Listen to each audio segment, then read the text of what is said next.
and welcome to Journeys and Journals. I'm Bernie Martin Beck, and today I've got a question for you. Do you remember when the newspaper was delivered this way? That's what the story's all about. You might get Dennis.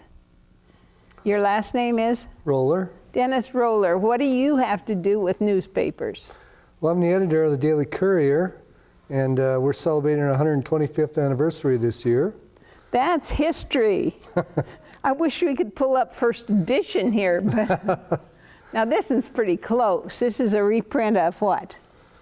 That's kind of a history of the Daily Courier, which goes back to 1885, and it shows some of the different buildings we've been in, and the Voorhees family, which has been part of the Daily Courier since 1899, they've owned the newspaper. So it's a lot of history, but a lot of it is the Voorhees family, 3 generations of the Voorhees family.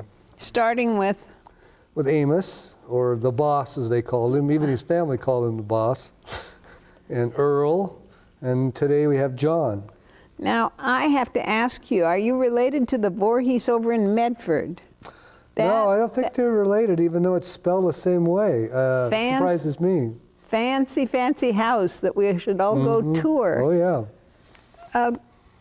What brought you to Southern Oregon? Well, actually, I lived down in Roseburg for about 6 years back in the early 80s. And then we went down the Bay Area for a couple years and decided that the hustle and bustle just didn't fit us very good. And you could never seem like you got ahead. And I had a family, and I was concerned about raising them. And I thought Southern Oregon would be a great place to raise my family. So we came back. That's a familiar line. I can almost hear my father's voice. That was 1933 that he came. And it was a good place to raise kids, and it still is. Oh, yeah. My daughter grew up here she started, when she came here, she was 5 years old. Today, she's 29 years old, and she teaches school in Rogue River. And so she decided to stay around, too, so. Now, your daughter's interest in grade school, high school, what's that? She teaches 4th grade. Oh, one of those lucky teachers. And then when you're in 1st, 2nd through 4th, you're so excited about learning. Sometime about 6th or 8th, you get a little weary of that and look forward to recess more. Now, coincidentally, my mother was a teacher, too, and she said she'd never teach above 5th grade as far as they got a little mouthier and things like that when they got above 5th grade, she thought. And just not so eager to learn. No. Well, you've brought this wonderful insight here in this pamphlet, all about the way it was. Oh, yeah. Smell of ink, I can almost... Metal. And you had a window that I used to stand by as a little kid and watch this machine do something just about like that. It was fascinating. You're right next to, you were across from Grants Pass Pharmacy. That's another famous place in town where you can get sodas, phosphates, the same old way that, 100 years. Well, you've done something so special this year that I just had to ask you to come on board and tell us about your anniversary. Sure. Yeah, we started back in April 3rd, 1885, and when I do presentations on it, I actually use a picture about the town back in 1885, and I think is that in your book? I think it's actually in here. We put this together in 1998. Some people at the newspaper and myself, and let's see if I can find that picture, but. Just looking through the old papers, huh? You could. Oh, yeah. Yeah, but I used to, well, let's see. Oh, here it is, right here. I don't know if you get a picture of that. There's not much there. No? Let's see, if you look at that picture, there's not much here except a few buildings. And the Mount Baldy's back here. Railroad tracks. Goes out of town. Of course, that's what the town was built around, was the railroad. But if you look over here, which is approximately 5th and G today, you'll see a white door. Let's see if I can see it. Oh, it's right there. White door. That's where the Daily Courier offices were back then. Oh, so this is your third or fourth location where you're. Oh yeah, this is, let's see, there was that one, there was one on Front Street, what they call Front Street, it was G Street back then. And, it's G Street now, I'm sorry. And then there was one on 6th where the music shop is today. And then where our present location, we moved there in 1949. When I watched that being built, my dad said, oh, you know, those glass brick, which were very, very popular, and they let light in. He said, once one of those breaks, it's really trouble. So have you had much trouble with glass bricks breaking? We haven't had too much trouble. It's kind of funny because they went out of fashion for so long, and now they're back again. Like the length of skirts or the length of men's hair. Now, I would like to jump ahead to current news because you've brought these wonderful papers that were reprints, right? Well, we used a lot of old pictures in there. We tried to do some stories about what was going on, and they're divided into different periods. So each one's about 35 years. And we split it up and we gave the reporters certain periods of history to cover. And they were free to use whatever photos they could use from then, research whatever they wanted to research. In fact, they found out things that I didn't know about, even though I'd put out that book about the history. They came up with things I'd never heard of that, say, for instance, the Indians on the first one. Yes. They had this story about the massacre that happened in, 1856, I think it was. And they had the whole route on where it happened and everything. Like right there, the map right there. Oh. About where it happened and everything. And where those houses would be today that the Indians raided. And it also has how the whole thing started, which was that some white settlers decided they'd take the justice into their own hands, and they raided the a village and killed a bunch of Indians, and that's kind of what put them on the warpath for this particular battle. We'd call it an eye for an eye this time. Yeah. Now, that's what happened. What's the lady's name? This lady here, her name was Marianne Harris. She'd never fired a gun before in her life, but her husband got wounded early in a battle at their homestead, and she ended up fighting off the Indians for 19 hours, shooting a gun at them. And we don't know if her aim was all that good because the Indians, even after she shot at them for 19 hours, apparently she hadn't hit too much because they weren't too mad. They just kind of, at the end of the 19 hours, they just packed up and left. So. I think I heard that she'd moved from window to window, so they didn't have a clue how many when the enemy came. You know, my interest in Grants Pass goes back to the year my dad came here. Southern California was in bad shape. I mean, there were people lined up to dig ditches, and if somebody's hands were too bloody, they'd have to quit. Another guy'd jump in and get paid. He was so happy. But here, being a farm community, a lot of the older people tell me they didn't have it so tough because they had animals and they had great farm produce. And here you've got the whole story, and they had fish. Yeah, they were a lot luckier than the people in the cities because they could raise their own food, and but they all kind of joined together. I think of a picture we have there is of a canning facility that they took around to different farms and ranches, and they canned their things. So they basically offered everybody the same resources so they could do their own canning and things like that. And so there was kind of a joint effort. Everybody got together and tried to help each other. So now this was the first issue. This is Agnes Pilgrim, who we've had on TV, telling us a story of her connection with Southern Oregon Native people. We don't have many or any lineage down from the original Indians in this community.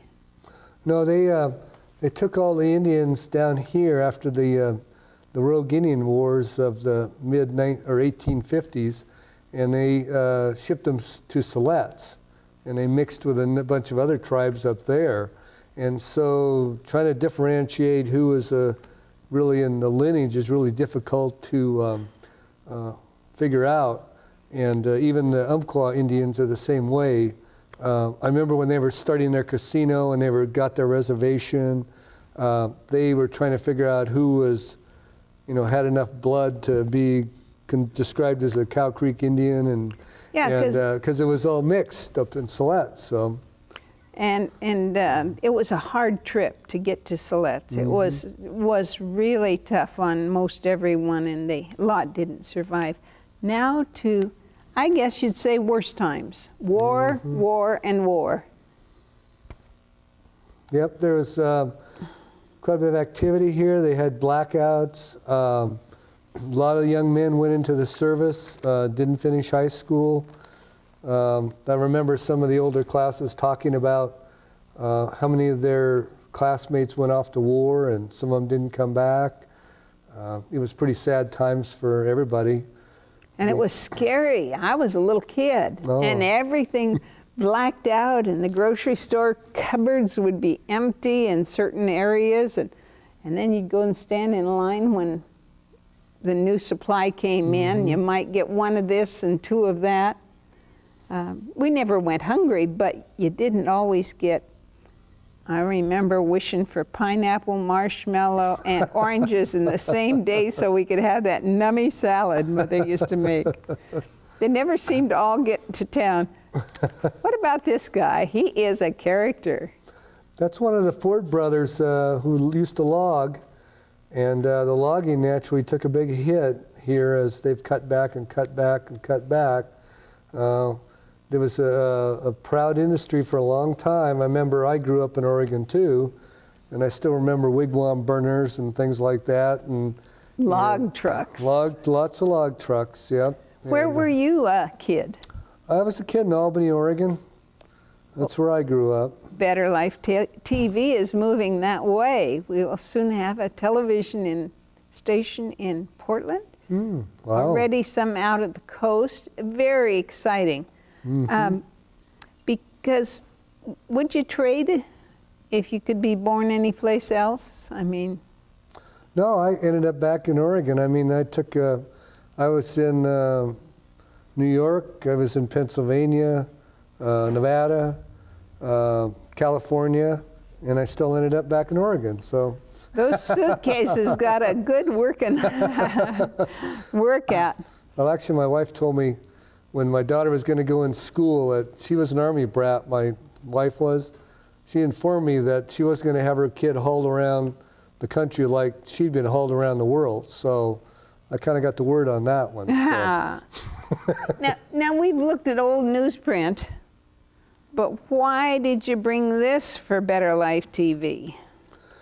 There's some old photos I thought that'd be interesting. There's different shots of the Daily Courier that I thought might be interesting to your viewers out there. Different locations we were in. Say the one on Front Street there that we were in, or G Street. The one on 6th Street, I think, is in there too. When they were building the building we're in now, you can see, remember that sidewalk you used to go down and look down in and see the press? Oh, yeah. That was the opening. You can see the opening there. Now it's been bricked in by those cubes, those glass cubes. And you can see it if you still look, because when you go downstairs, the press isn't there anymore. It's in the back. But if you go downstairs, what we call a dungeon nowadays, you go down there, you can see that there's those glass bricks were used to brick up that opening that opened up to the sidewalk, and it's painted over. But some places it's been scratched, you can still see through the scratches the glass. That was the way it was, and now we can still see it. Well, now, tell me about Albany. What took your family there? Well, actually, my father moved there. My father and mother. He worked for a sheet metal company, heating and cooling company. Actually, I'm just about to explore some more genealogy because I'm going back to North Dakota this summer. And actually, my great grandfather came over on the boat through Ellis Island. Oh, wow. And they ended up in North Dakota for a couple generations, and then my grandfather took off to Oregon, and then my dad was in the war, and he was on the ground crew for B-17s in England, and then when he came back from the service, then they moved to Albany, my parents. So. Is your dad still living? No, he passed away about 15 years ago. I've just had the privilege of interviewing a number of World War II vets, and we're going to have a whole series of those shows, and maybe you'd like to write it up for us because it's fascinating. These fellas left from rural America and went over there. Yeah, it was kind of interesting. I was over in, I guess I got the D-Day bug watching Saving Private Ryan and everything. So we went over to Europe in '99, and we crossed the English Channel in a ferry, and we went into Normandy and all that. And it's really nice in France to be appreciated for being an American when you told them your father was fought, to liberate them, because they really appreciate us there. Oh. Some parts of the world they don't, but that one they do. Dennis, I love these discs that you've brought, and why don't we just cut in a few of them in the TV show? You've brought this about history. Right. And I love it. These are the pictures that are, some of them right out of your... Mm-hmm. They're the same ones out of there, I think. Incredible. This sign, it's the climate, used to have a sign underneath that said about that it was a registry point. What I find out is that was kind of a ploy to get people to stop in town, eat, spend money, maybe even decide to settle out west. Well, somebody just told me that the other day. I'd never heard that one. Going through the old photos, I'd seen the sign, but I didn't know how it got there or what it meant. It's the climate. Now, gladiolas were famous here. Also, hops and of course farming. But nowadays, we're really known more for boats. Mm-hmm. What's the story about fast boats and fast cars? This is vacation famous land, I guess. Is that what makes... Well, the boats and the gladiolas are actually connected. How so? Because they used to have the gladiola festivals when they had the harvest, and then when the gladiolas kind of died out, then they figured, well, we ought to have a festival, to get people, draw people to town and everything. And because they had the river, it became the Boatnik, and the name Boatnik came from Sputnik, which was what was the hot topic, or beatnik or whatever at that time. They put an N-I-K on the end of anything, and so about 1959, I think, or was it 58, they started Boatnik, and ever since then it's just kind of grown and grown and grown, and now I think I read just this year that it's the second biggest community event in Oregon after the Rose Festival. Oh, wow. That's this is a little town with a great big river and a lot of heart. You have brought things right out of the Courier. And this is so fantastic because the biscuit fire covered at least the smoke of it, California, Northern California. I remember them saying that the escape route would be over the mountain and into the Murphy, or clear out a whole mountain range away, because they couldn't go north and they couldn't come into town. The Biscuit Fire, you got a picture here that just won't quit. Who's your artist? Who's your photographer? Do you know? I think actually that was somebody who, let's see, does it have here? There was a local, oh, here it is. This gentleman here, Brandon Keeling, was the gentleman who took that photo, because we invited people to send in their photos that they took out there. And we were limited on how close we could get. And this gentleman, I think, was a firefighter. Oh. And he could get a lot closer than we could. Now you've got other pictures made into posters, and these were available at your birthday party. What about this one? Well, this is a lightning strike over the city. Here's the city of Grants Pass, and then up on one of the hills, our photographer caught a lightning strike. They hit a tree right there, and so it's kind of amazing to see the nice little peaceful town there, and then see this violent bolt of lightning hit that tree. So. Funny story. I decided, since the windows were all wet with rainwater, I'd go out and I'd squeegee them off. I didn't stop to think that there's metal frames on the, and that's where I was when lightning hit the tree over in the yard. Wow. Oh, man. I thought I'd been shot. Did I give you a jolt too? Or? It shocked me. Shocked Wow. me. Why the fun stuff with dogs? Actually, our publisher had a dog named Fred, and so we were thinking about marketing and giving the newspaper a face, or a mascot in this case.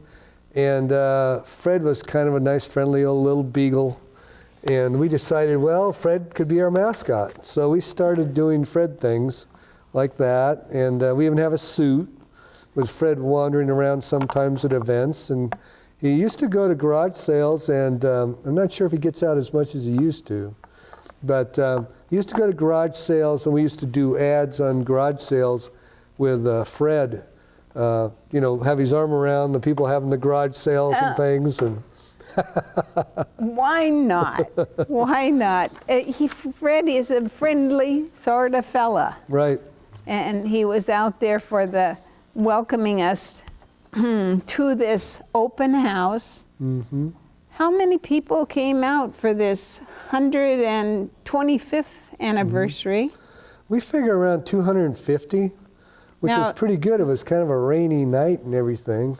But we're Oregons, and we're not sugar, and we don't melt. Very soon our TV's going to be in 3 states. Wow. We're California. We've welcomed them for many years. Northern California, they're our neighbors, state of Jefferson. Mm-hmm. Oh, yeah. We do think a lot alike. And it's moving up to Portland, which will expand into Vancouver, Washington. Wow. You've got some favorite stories about the Courier. I'd just love to have you tell me one. Oh, well, I remember one that John Voorhees told me that goes back to the days when they were located on 6th Street. And this is way back when. This is probably around the turn of the century or something. And there used to be a livery stable next to them.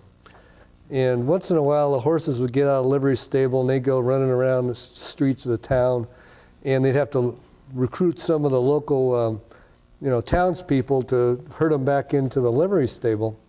And but one day they were trying to do this. A couple horses got out, and people were out there trying to shoo them in the right direction. And one of them took off and went right through the front window of the Daily Courier offices, and then flopped on the desk and died. Oh no! Not. But luckily, no, he got hurt, because the editor at the time, he was wearing a nice big Stetson, and so that protected him against all the flying glass, so. Wild story, wild story. Well, while we put in a couple more pictures off of this disc, I want you to tell me another story, please. Well, the biscuit fire itself was kind of a story in that we covered it for days. Well, it went on, let's see, it started in July, didn't get over until, Thanksgiving? They just let it burn after a while.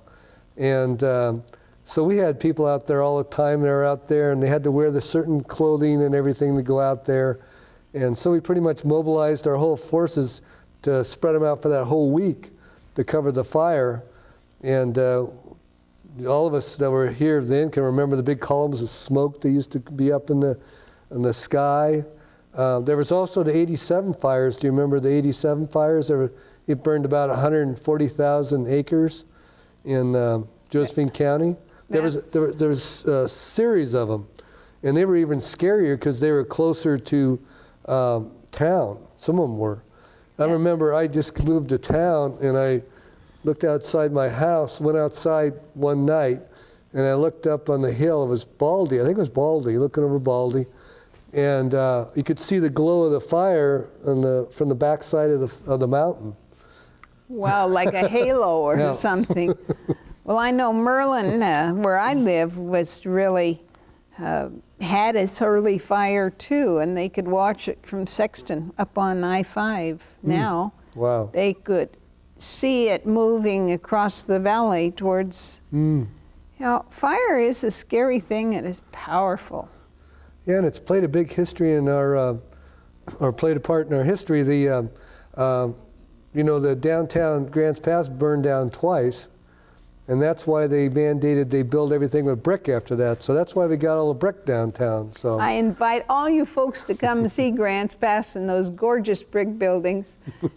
I want to thank you so much for being my guest, Dennis. Sure, it's been a pleasure. And we'll keep our eyes on the Courier and all these.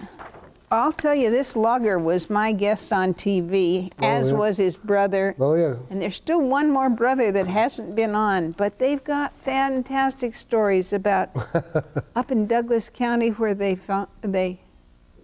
logged too. Mm-hmm. I'm Bernie Martin Beck saying thanks so much for tuning in. And thanks again for coming our way. Thank you, Bernie.